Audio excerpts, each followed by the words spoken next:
Another great question, and not really. I use AI all the time, and I can talk about that, but not for the purpose of keeping compliant. I think it's a brilliant comment because of all the compliance that's come to the fore, especially in the last few years, as I mentioned, based primarily on legislative agendas and the way the legislatures, both in the state and the city level, want things to be done. There's been a lot of increased level of compliance requirements, and I think a number of companies that have risen up to try to serve that need. But I think you've hit on a really smart idea, which I haven't even seen in this country. The idea of using AI per se to keep compliant.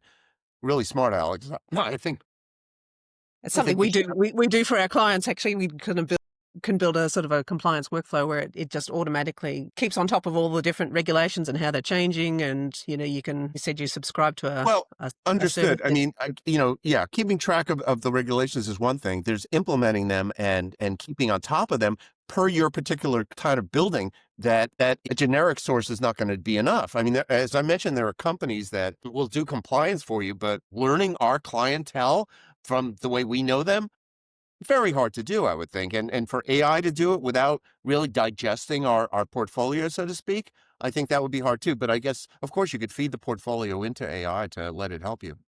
yeah, I think you need to do that. Definitely, it needs to learn from your actual real information and data. But it is a really good way of short circuiting some stuff and giving you a chance to spend your resources and time on other things, making sure that you've got that confidence that that's happening in the background.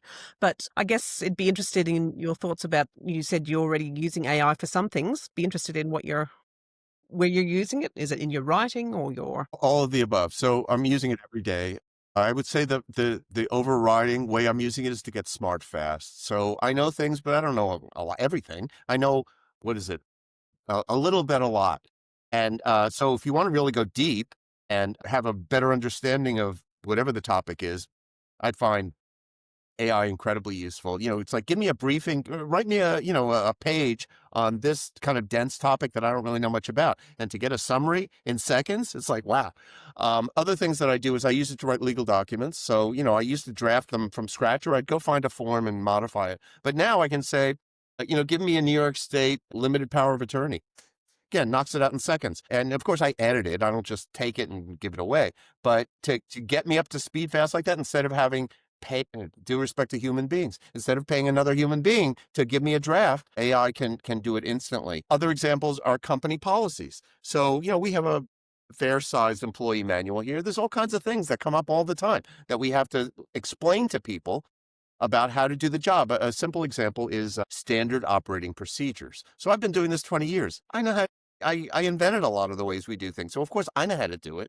But when I hire somebody, I realize, like, oh, they don't know how to do it because it's like I haven't told them. So that's another simple example of, hey, AI, give me a write-up of how to, oh, I don't know, how to manage the server. That's a stupid example. How to repair a door. A simple kind of stupid example also. Um, you can get an explanation of that. And if it's not exactly what you want, it's okay. It's a starting place instead of starting from scratch in format and content. Incredibly, incredibly useful.